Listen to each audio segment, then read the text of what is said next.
Welcome to Big Fo Nation. You know exactly what it is if you've been here before. I come to give the kibosh to all the bad ideas that I see. I know that I've become quite a divisive figure on this mission that I've started, and I know that there are some people that love the way that I come at this and how I attack these ideas, and there's other people that feel like I'm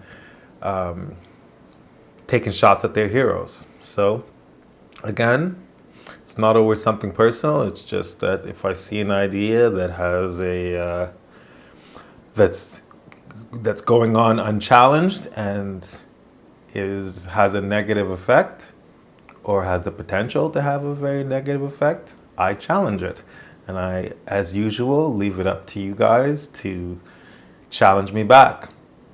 And if you like what's happening, you do have to actually support me, because the majority of the people, obviously, because I seem to be taking aim at some very popular characters, those that dislike what I'm doing or that are angered by my mission statement are showing their disapproval with downvotes and all the other stuff. So if you support me, you have to show your support, okay? No more of that hiding in the wings cheering for me, all right? You got to make it known by liking.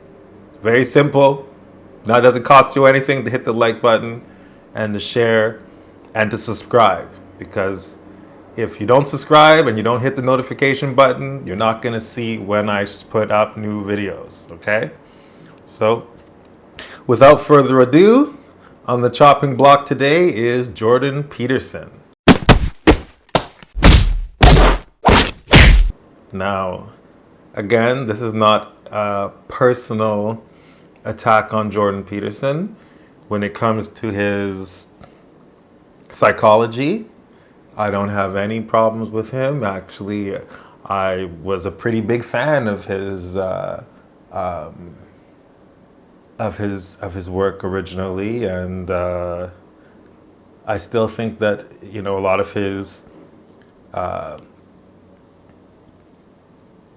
a lot of what he thinks about how to deal with certain psychological aspects are useful whenever he's in that domain. But unfortunately, his central idea, this order and chaos idea, as far as the way that he presents it publicly, has a lot of problems. And I'm going to address those today. So the first reason why I've chosen this particular idea to attack is because I think that it leads to bad consequences. By that I mean that if you do take on this reasoning, then I think that it can only lead to two different outcomes. The first outcome is that it can turn you into a tyrant. The second one is that it can make you susceptible to following a tyrant.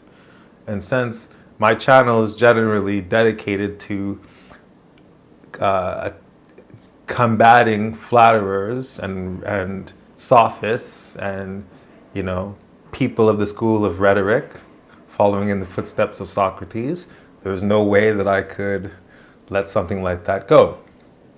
Now, why do I think that it leads to either you becoming a tyrant or you becoming susceptible to tyranny? Well, that's based on the two falsehoods that are the underlying presuppositions of his ideas. To quote Jordan Peterson, his sophist, as he would say, his surface nomenclature is unoffensive. It seems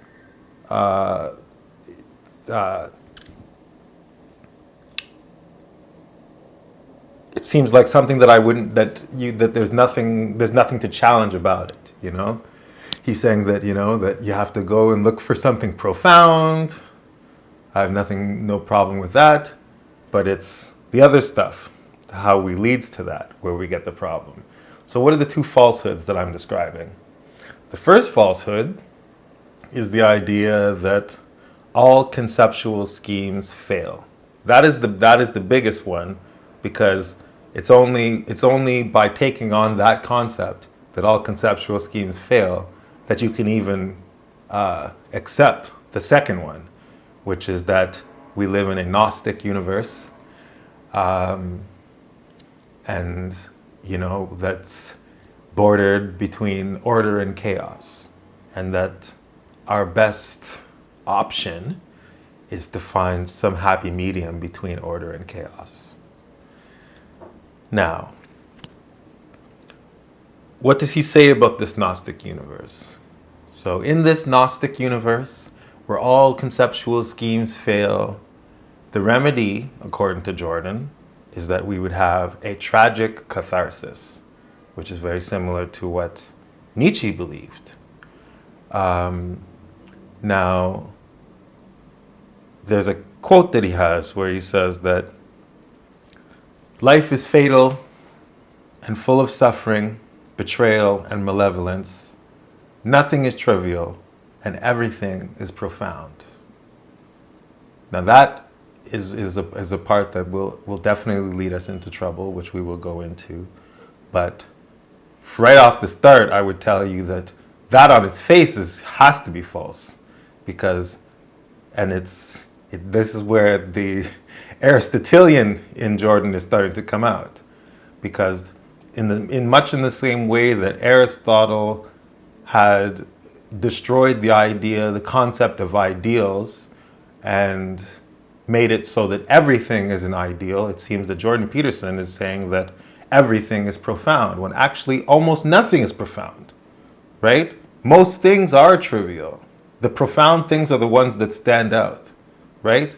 So you can't say that everything, you can't give that that ideal quality to everything, right? This is basically the concept that Socrates was fighting when he talks about the medicine maker versus the pastry maker, right? You cannot put those two on equal ground. The pastry maker is dealing with the present. He's dealing with the immediate emotions. He's dealing with how you feel right now, your instincts, your immediate. It has nothing to do with the future. It has very little to do with understanding of yourself or the body. Whereas the medicine maker is exactly the opposite. It's his whole concept is based on an understanding of the body, and its purpose is in the future. So you take the medicine so that in the future you will feel better. You might even feel horrible when you take the medicine, but in the end you feel good. You feel healthy. Whereas the pastry maker gives you something that gives you immediate joy in the moment, right? But in the future, it makes you sick if you abuse it, right? So in the case of Socrates, the people he was battling, like Georges of Leontini, Callicles, and the crew, they were all trying to argue, because these guys are all people that support arbitrary law, which leads to the tyranny that we're going to get to. They were trying to make no distinction between these two. As far as they are concerned, that there's no reason to say that the pastry maker is any less dedicated to health than the medicine maker, right? But there's a very big difference, and if we're going to blur the line between these two, this sliding scale of ideals that Aristotle was the one to really bring about, we run into danger. So this is how you crowd the space of the ideals, is to make everything ideal. And in his case, he's making everything profound. So, what does he say about is the answer to this universe that he describes, this Gnostic, and I'm putting the word Gnostic on it, but he himself says that the universe is full of suffering, and that the norm is suffering, it's all pain, and that's what we should be expecting, is to have pain, mostly, right? So that is a Gnostic universe, an evil universe, a universe that's against you, right? I would say that the universe is only against you if you are not for natural law, right? If you will say, if you will make the trivial things profound, then yes, the universe will be against you, because that is not how the universe works. But what he's saying is that the answer to this this Gnostic universe where all conceptual schemes fail is that you need to have a tragic catharsis, which I would refer to as a death of the soul. He describes it as a positive thing, a strong thing. Only the strong should have this tragic catharsis that Nietzsche describes in very much the same way. The main difference between these two theories is that while Jordan says order and chaos, Nietzsche would say the Dionysian, which would be the chaotic, and then Apollo, which would be the order. So it's very much the same idea. So I could actually just go against Nietzsche right now, but because nobody's going to read Nietzsche, and Jordan Peterson is very public about his ideas, and he doesn't really hide the fact that a lot of it is influenced by Nietzsche. I could tackle them both at the same time. So, how do you undergo a tragic catharsis? So, he has two things that he says. One, you develop a hellish capacity to endure hardships. It sounds very much like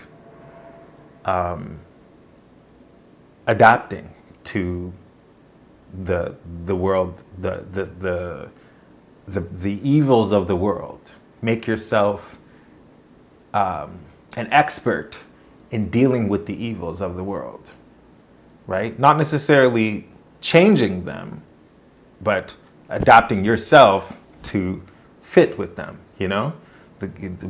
Which has dangers when you apply this, right? So this is the kind of person that, you know, sink or swim, right? If you go into an area where everybody's selling drugs and, you know, pimping and all this other stuff, you become the best pimp, or you become the best, or you become the most compliant, you know? So, you know, if you're in jail, say, you know, maybe, this reasoning would work, I guess, if you were in jail, where you have to, you know, you have to kind of become the beast to survive, or you have to become the submissive to survive. You have to make one of those choices in order to adapt to your surroundings. But in an outside and civilized society, that's not something we can go with. And then the other thing he says is that he wants to develop, or he's saying that we should develop a relationship with the profound. Now, he just finished saying that the profound is everywhere. Everything is profound. And he also said that all conceptual schemes fail. So to me, my question would be, how am I to determine what is profound if, one, all things are profound, or how do I choose that profound thing? And then also, how can I make choices if conceptual schemes fail? So let's start with this idea of conceptual schemes always failing. So what is a conceptual scheme? To me, this seems like on its face is completely false. What it seems like he's actually describing, instead of actually describing conceptual schemes, what he seems to be describing is conjecture. Most conjecture will fail. Conjecture, opinion, right? What Socrates calls like the lowest form of understanding, barely being understanding. When it's a shadow and we're all just guessing. Oh, I think it's a squirrel. I think it's a raccoon, because we cannot see it yet. We're just making guesses about it. So conjecture does always fail, or is very fallible. But a conceptual scheme is what you cannot survive without creating reliable conceptual schemes. So how can someone say that all conceptual schemes fail? Take your sight. You cannot. If you notice that AI has for years had trouble trying to distinguish objects, because the way that we see is quite arbitrary, right? So there is something in our mind that is assimilating wholes in order for us to see things, to see anything. The only way that you can see this object being different from that object is that your mind has made a conceptual scheme. So if all conceptual schemes failed, you would never be able to reach out and grab a glass. You would never be able to throw a football at someone that was moving, or you would never be able to, shoot a basketball into a net, because you wouldn't be able to distinguish the net from the rim from the background. But clearly, you are making a conceptual scheme. He tries to run away from mathematics, but again, this is a perfect example of conceptual schemes. Mathematics is these are conceptual schemes, right? Otherwise, what are they other than schemes? They don't exist anywhere else other than in your mind. And if you don't believe me, give me a handful of multiplication. Or give me 2 truckloads of division. Or pull a Pythagoras out of your pocket. I don't mean a piece of paper that has Pythagoras written. I mean pull Pythagoras out of your pocket. Pull the theorem out of your pocket. You can't do that. So it only exists within your mind.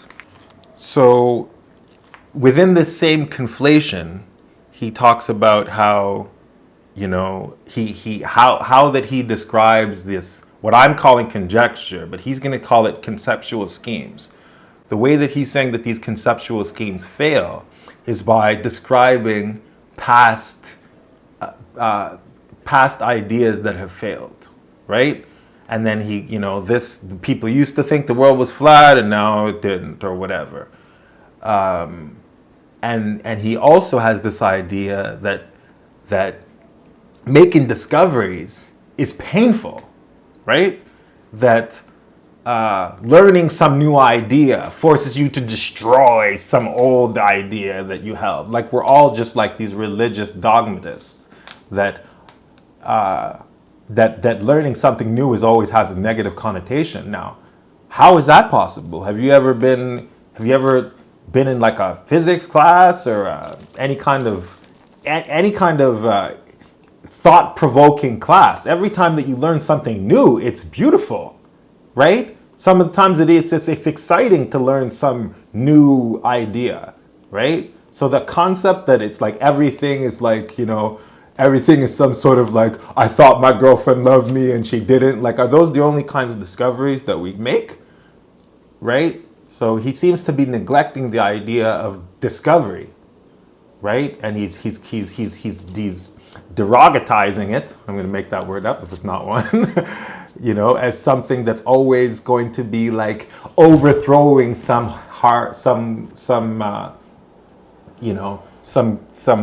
very important held close to the vest concept, right?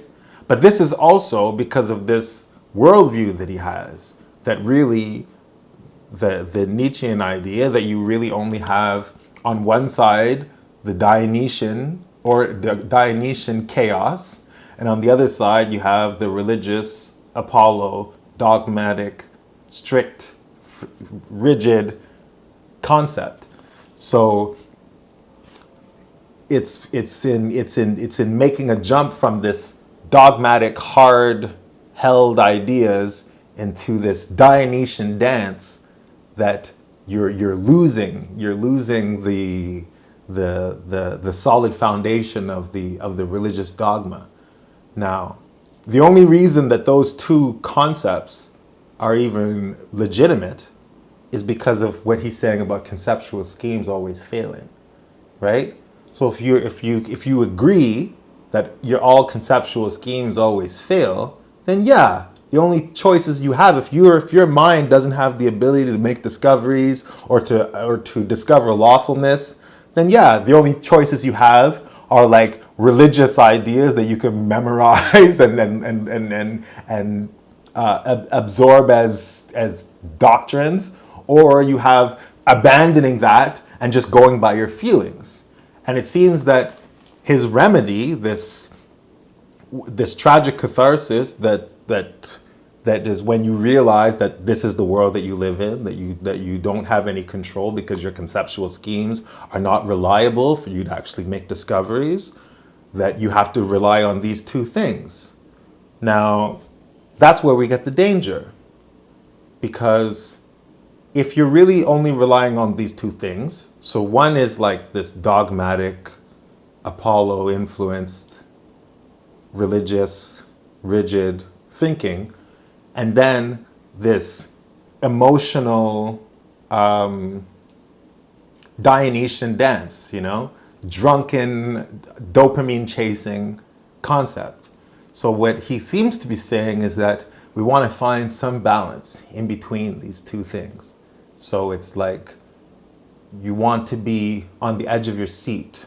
And he's saying that when you're doing the right thing, when you're losing track of time, when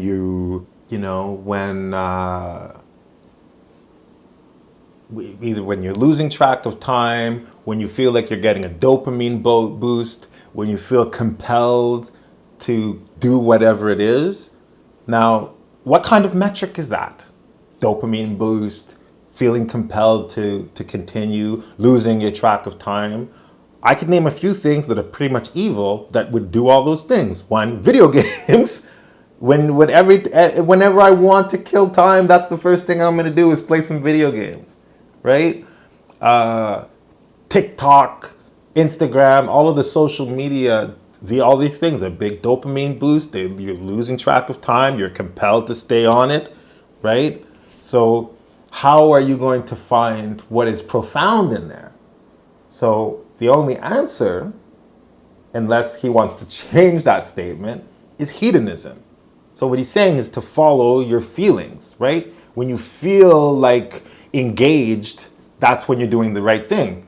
But a lot of people, if you talk to criminals, they're always going to tell you that they're getting like an adrenaline rush when they're doing evil things, when they're robbing or when they're stealing or when they're having affairs or beating people up. They're going to tell you that those, even if you listen to reformed criminals and they're talking to you about their past lives, they're still going to tell you that it was enjoyable if they would admit it, right? It was thrilling. They're thrill seekers. So it seems like he's asking you to seek thrills.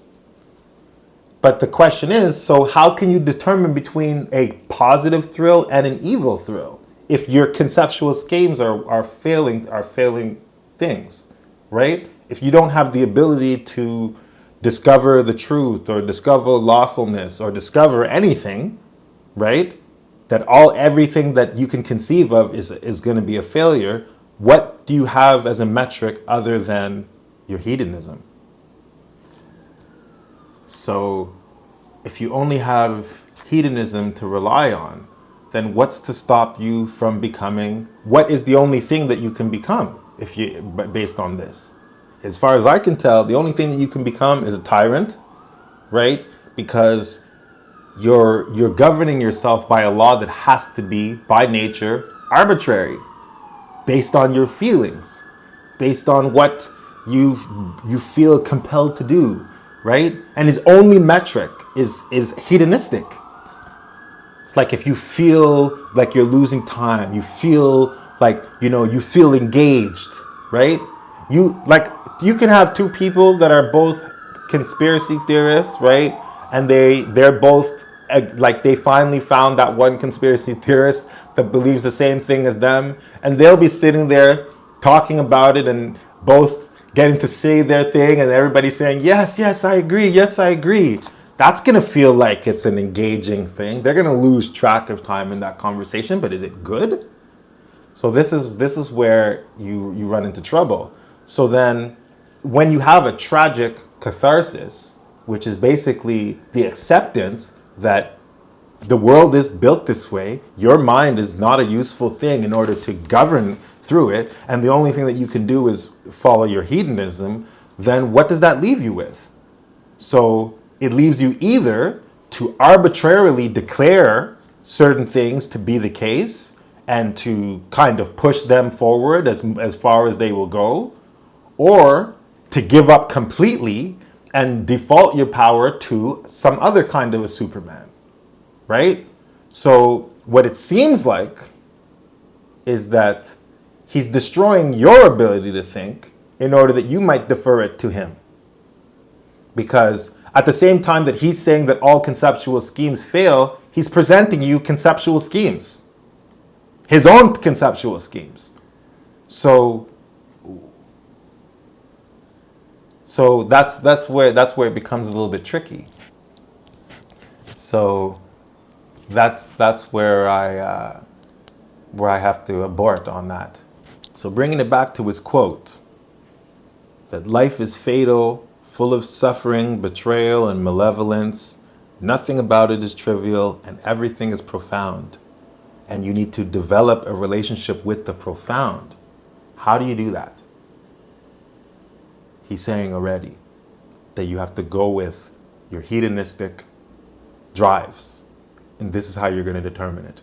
When are you losing track of time? When are you feeling the dopamine boost? When you feel compelled to do something like a drug? There's so many things that are evil that fit this definition. And the most dangerous part is that he removes your power by saying that your conceptual schemes are failing ones. So in my eyes, by taking away your faith in conceptual schemes generally, which, like I say, conceptual schemes are everything. Being able to see one object, that is a conceptual scheme. A mathematical concept is a conceptual scheme. A color is a conceptual scheme.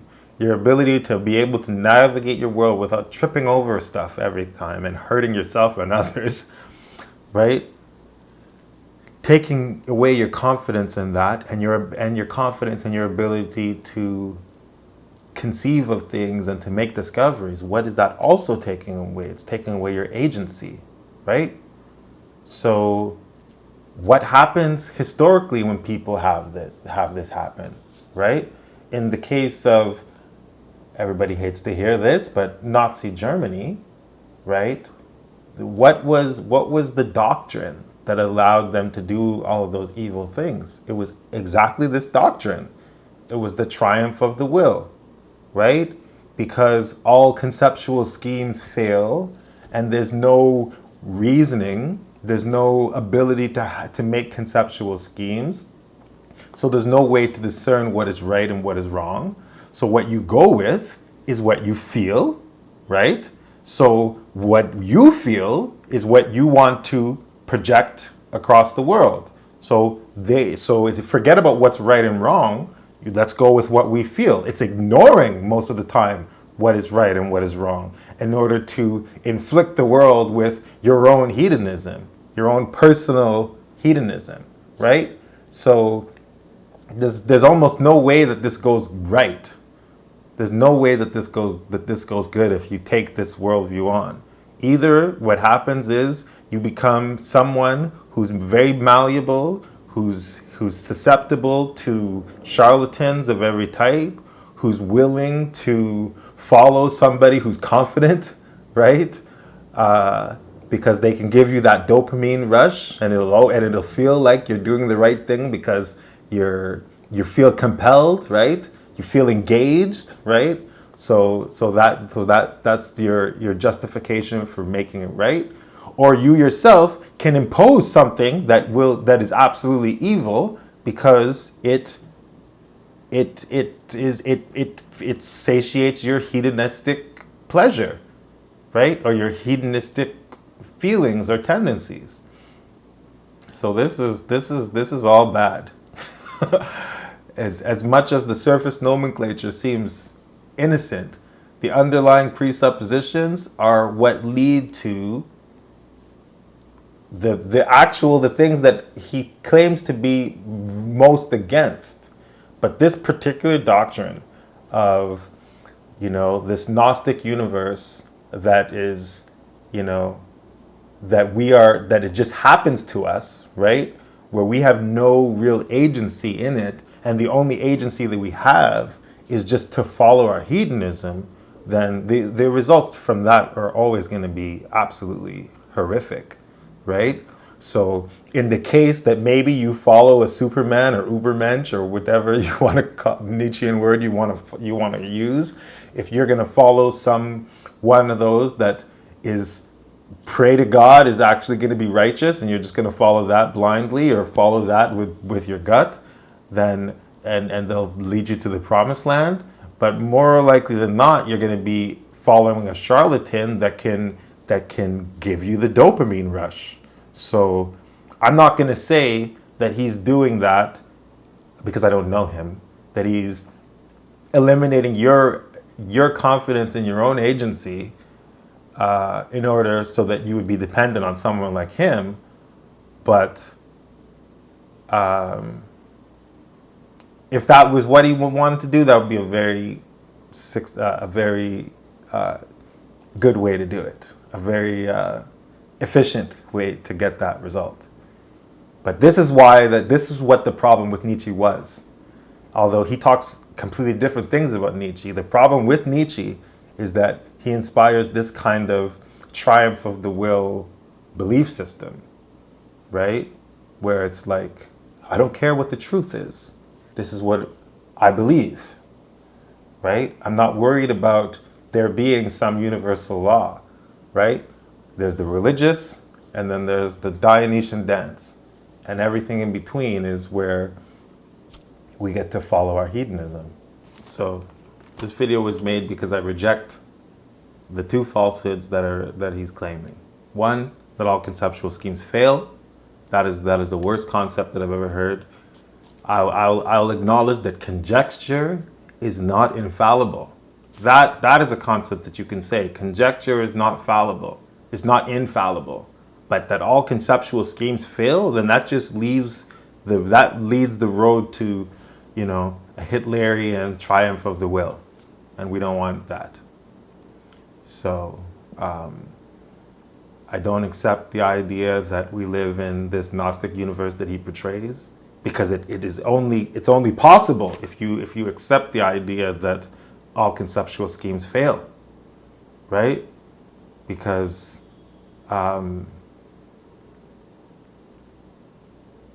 it's only when you're walking around blind that you have only those two choices of following the dogma and going by your feelings. And he's saying to find something in the middle, right? Find something where you're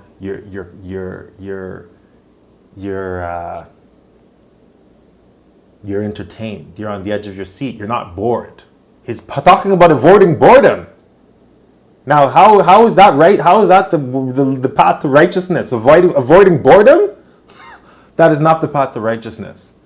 So, as a worldview, it seems that, as I say, the surface nomenclature seems innocent, but if you dig a little deeper, the underlying presuppositions are evil, and they can only lead to evil results.